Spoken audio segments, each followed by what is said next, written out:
तर नमस्कार मंडळी, आज स्वागत आहे तुमचं माझ्या ह्या मिनी ब्लॉगमध्ये.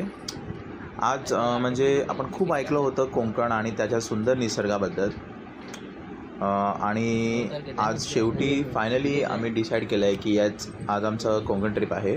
ॲक्च्युली आम्हाला भजनाची संधी मिळाली आहे पाठोळे परिवार यांच्याकडनं लांडजाला, त्यामुळे आम्ही कोकणला चाललो आहोत. प्रवासाची सुरुवात करण्यापूर्वी आणि आपला प्रवास सुखरूपी आणि सुरक्षित व्हावा म्हणून नारळ फोडून आम्ही शुभ सुरुवात केली.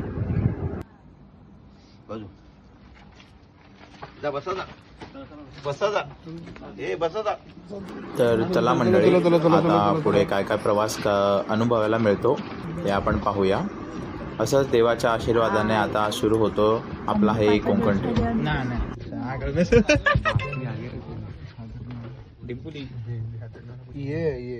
इधर बैठ रहे इधर बैठ साइड में.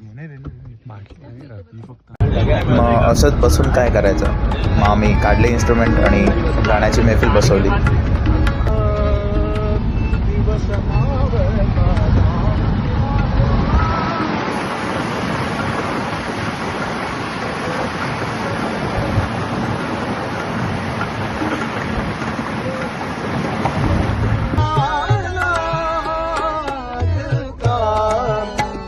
असंच फायनली आम्ही कोकणला पोचलो या परशुराम घाटाला.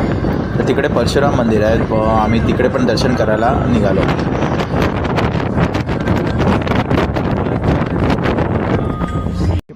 तर हे आहे श्री क्षेत्र परशुराम मंदिर.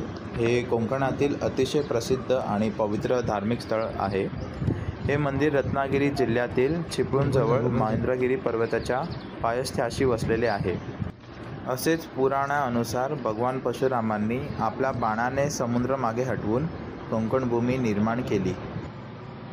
असंच मग काही तासाच्या प्रवासाने आम्ही लांडजाला पोचलो. इथे आम्हाला एक सुंदर वारली चित्रकलाने सजलेलं घर पाहिलं. मन खरंच प्रसन्न झालं.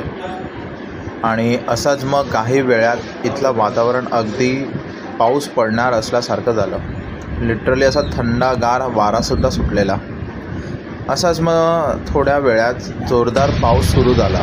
ते पाहून आम्हाला अक्षरशः आश्चर्यचकित झालो. कोकणने आमचं या प्रकारे स्वागत केलं. खूपच आनंद वाटला. असंच मग आम्ही भजनाची सुरुवात केली काही वेळात.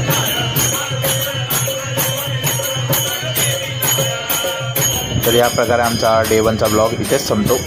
आता काही दिवसात मी डे 2चाही टाकणार. तुम्ही बस कनेक्टेड राहा.